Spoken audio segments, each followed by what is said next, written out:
Today I am going to teach you about frequency. As I taught you in my previous class about time period and simple pendulum. आप लोगों को याद होगा कि लोग जो प्रीवियस क्लास हुई थी हमारी उसमें मैंने आपको टाइम पीरियड और सिंपल पेंडुलम के बारे में बताया था. ठीक है, तो थोड़ा सा मैं एक बार रिकॉल कर लेती हूँ कि ये आपका सिंपल पेंडुलम है. ठीक है ना, और ये जो इस तरह से मूव करता है that is we call it oscillation, कि ऑसिलेट कर रहा है. ठीक है, दिस इज आवर बॉब. तो टाइम पीरियड अगर आपको याद होगा तो टाइम पीरियड क्या था? टाइम पीरियड था टाइम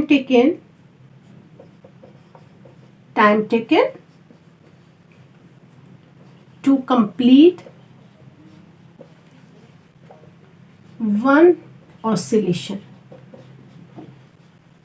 वन ऑसिलेशन में जितना टाइम लगता था उसे हमने टाइम पीरियड कहा था. और टाइम पीरियड का आपको याद होगा अगर फॉर्मूला, तो वो था आपका time taken upon number of oscillation. ठीक है ना, ये आपको मैंने सिर्फ रिवाइज करा दिया. तो ये आपका फार्मूला था टाइम पीरियड का. आज हम लोग जो पढ़ेंगे वो फ्रीक्वेंसी के बारे में पढ़ेंगे. ठीक है, तो हम लोग देखेंगे कि फ्रीक्वेंसी क्या है. फ्रीक्वेंसी आपको मालूम होना चाहिए कि फ्रीक्वेंसी किसे कहते हैं? Number of oscillation in 1 second. ठीक है, 1 सेकेंड में कोई भी बॉब, कोई भी पेंडुलम कितनी बार ऑसिलेट कर रहा है, 1 सेकेंड में कितनी बार ऑसिलेशन हो रहा है, that we call it frequency. ये आपका सिंपल पेंडुलम है, ये 1 सेकेंड में कितनी बार ऑसिलेट किया, 1 सेकेंड में जितनी बार ऑसिलेट करेगा हम कहेंगे ये उसकी फ्रीक्वेंसी है. टाइम पीरियड में हम लोग 1 ऑसिलेशन की बात करते हैं और फ्रीक्वेंसी में हम लोग 1 सेकेंड की बात करते हैं. ये आप देख लीजिए, यहाँ पे हम लोग टाइम पीरियड में 1 ऑसिलेशन की बात कर रहे थे. मैं यहाँ लिख देती हूँ, टाइम पीरियड में हम लोग 1 ऑसिलेशन की बात कर रहे थे और यहाँ पे हम लोग 1 सेकेंड की बात करेंगे. एक और चीज़ बता दूँ आपको कि जो फ्रीक्वेंसी होती है वो इन्वर्सली प्रोपोर्शनल होती है आपके टाइम पीरियड के. फ्रीक्वेंसी जो होती है that is frequency is equal to 1/t. ये फॉर्मूला होता है. अगर आपको किसी सैंपल पेंडुलम का टाइम पीरियड पता है तो आप उसकी फ्रीक्वेंसी सपोज कर लीजिए. फॉर एग्जांपल कि हम ये कहें कि किसी का टाइम पीरियड जो है वो 0.5 सेकेंड है. ठीक है, तो इसकी फ्रीक्वेंसी क्या होगी? तो फ्रीक्वेंसी क्या होगी, तो जस्ट आप वैल्यू पुट कीजिए 1/0.5 और ये कट कीजिए 5 2 10. या मैं ये तो ऐसे कर लिया, या इस तरह से आपसे पूछूं, मान लीजिए ये लिखा हुआ है कि टाइम पीरियड जो है वो 1/2 है, तो फ्रीक्वेंसी क्या होगी? जस्ट इन्वर्स कर दीजिए, फ्रीक्वेंसी उसकी 2 हो जाएगी. अब 2 क्या होगी?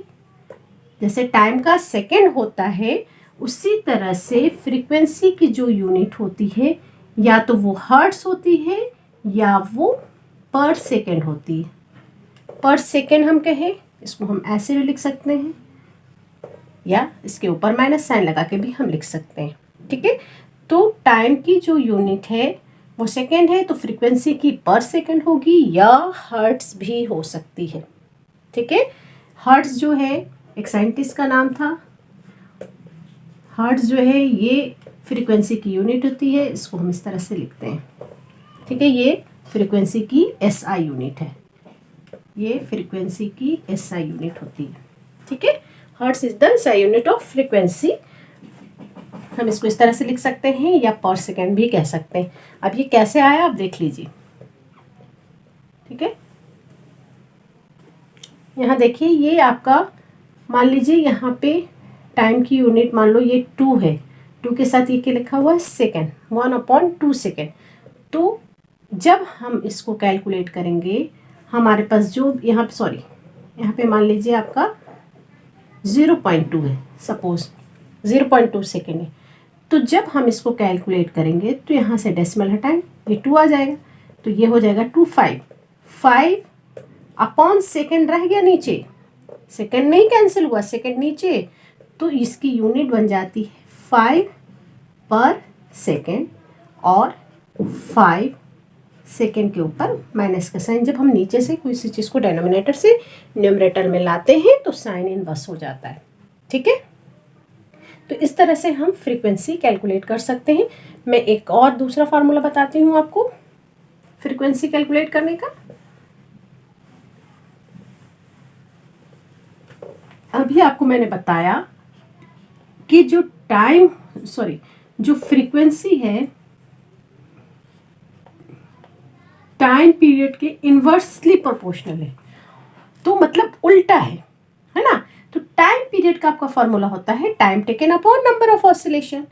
तो फ्रीक्वेंसी का क्या हम फार्मूला बना सकते हैं इस तरह से, तो फ्रीक्वेंसी का हम फार्मूला बना सकते हैं, क्योंकि ये इन्वर्स है, उल्टा है, तो जो टाइम पीरियड होगा उसका उल्टा कर दीजिएगा तो फ्रीक्वेंसी आ जाएगी।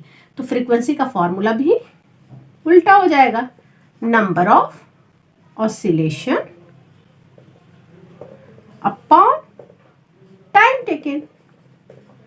ठीक है, number of oscillation upon time taken, ये आपका फ्रीक्वेंसी का फॉर्मूला हो गया। तो आप ऐसे कैलकुलेट कर लीजिए, टाइम पीरियड निकाल के फ्रीक्वेंसी को इन्वर्स कर दीजिए, या आप फ्रीक्वेंसी का फॉर्मूला लगा के बना लीजिए। ये डिपेंड करता है कि किस तरह का क्वेश्चन है। मैं एक किससे न्यूमेरिकल से रिलेटेड आपको देती हूँ, फिर उसको सॉल्व करके हम देखेंगे। Here is the question. वो क्वेश्चन ये है आपका, a simple pendulum takes 10 second to complete 40 oscillation, find its frequency. कोई सिंपल पेंडुलम है जो 10 सेकेंड में 40 ऑसिलेशन कंप्लीट करता है, तो उसकी फ्रीक्वेंसी बताइए। ठीक है, तो आप दो तरीके से बना सकते हैं। तो यह चलिए मैं दूसरा न्यूमेरिकल्स दूंगी एक और। अब ये देख लीजिए कि अब इसका आप फार्मूला लगाइए। फ्रीक्वेंसी का क्या फार्मूला मैंने बताया था, फ्रीक्वेंसी का फार्मूला था number of oscillation upon time taken, just opposite of time period. Time period का बिल्कुल उल्टा है फ्रीक्वेंसी का फॉर्मूला। तो आप एक याद कर लीजिए अच्छे से, आप टाइम पीरियड का याद कर लीजिए और माइंड में ये रखिए कि इसका जस्ट अपोजिट किसका हो जाएगा, फ्रीक्वेंसी को हो जाएगा। आपको दोनों रखने की जरूरत नहीं है, एक अच्छे से याद रख लीजिए। तो नंबर ऑफ ऑसिलेशन कितना है इनका, 40 है, और टाइम कितना लग रहा है, 10 सेकेंड। ठीक है ना, तो ये कैंसिल हो जाएगा, ये आ जाएगा आपका 4। अब यूनिट इसकी कैसे लिखेंगे, सेकेंड कहाँ है, डेनोमिनेटर में, ये आपका डिवाइड का साइन होता है, तो हम लिखेंगे 4 पर सेकेंड। ये फ्रीक्वेंसी आ गई, या हम इसको इस तरह से लिख सकते हैं 4 सेकेंड लिख के उसके ऊपर माइनस का साइन दे देंगे। ठीक है, या हम लिख सकते हैं 4 हर्ट्ज। तो ये इसको आप किसी तरह से भी लिखिए। ठीक है, तो ये आपका फ्रीक्वेंसी आ गया। अब एक और क्वेश्चन मैं दे रही हूँ जिसमें टाइम पीरियड दिया हुआ रहेगा और आपको फ्रीक्वेंसी कैलकुलेट करनी है उसकी। So the next question is the time period of a simple pendulum is 0.02 second, calculate its frequency. तो टाइम पीरियड आपका दिया हुआ है, अब आपको फ्रीक्वेंसी पता करनी है। तो आप ये वाला फार्मूला लगा लीजिए direct, frequency is equal to 1 upon time period. तो ये आपका 1, टाइम पीरियड कितना दिया हुआ है 0.02 सेकेंड, और इस तरह से हम इसको, इसकी फ्रीक्वेंसी आ गई 50 हर्ट्ज आप लिख सकते हैं, या और आप 50 पर सेकेंड लिखिए और 50 सेकेंड के ऊपर माइनस लगा के लिखिए। ठीक है, इसको यूनिट आप तीनों में से किसी भी तरीके से लिख सकते हैं। ठीक है, तो अगर टाइम पीरियड दिया हुआ तो डायरेक्ट आप फ्रीक्वेंसी का फॉर्मूला लगा के बना लीजिए। ठीक है, तो इस तरह से ये हो गया। मैं एक क्वेश्चन आपको दे रही हूँ, आप इसका आंसर मुझे कमेंट बॉक्स पे दीजिएगा। आई होप कि ये आपको फ्रीक्वेंसी क्लियर हो गया होगा। अच्छा, एक चीज़ मैं और बता दूं कि ये जो आपका बॉब है ना, ये जो मैक्सिमम डिस्प्लेसमेंट होती है, यहाँ से मीन पोजीशन से जो मैक्सिमम डिस्प्लेसमेंट होती है, यानी कि एक्सट्रीम पोजीशन की जो डिस्टेंस हुई मीन पोजीशन से जितनी भी, उसको हम लोग कहते हैं एम्पलीट्यूड। ये आप याद रखिएगा। ठीक है, the maximum displacement from mean position to extreme position, that we call it amplitude. ये आपका एम्पलीट्यूड होता है। ये आप न्यूमेरिकल्स एक दे रही हूँ मैं, आप बनाइएगा और फिर मुझे कमेंट बॉक्स में उसका आंसर दीजिएगा। Now your question is, the frequency of a simple pendulum is 5 per second. Calculate its time period. Frequency is given, आपको टाइम पीरियड बताना है. आप इसको बना करके मुझे कमेंट बॉक्स में आंसर दीजिएगा. I hope you will understand it. अच्छे से समझ जाएंगे और अगर आप इसको सॉल्व करेंगे तो. ठीक है. Till then take care. मैं नेक्स्ट क्लास में नेक्स्ट टॉपिक के साथ आऊँगी. बाय.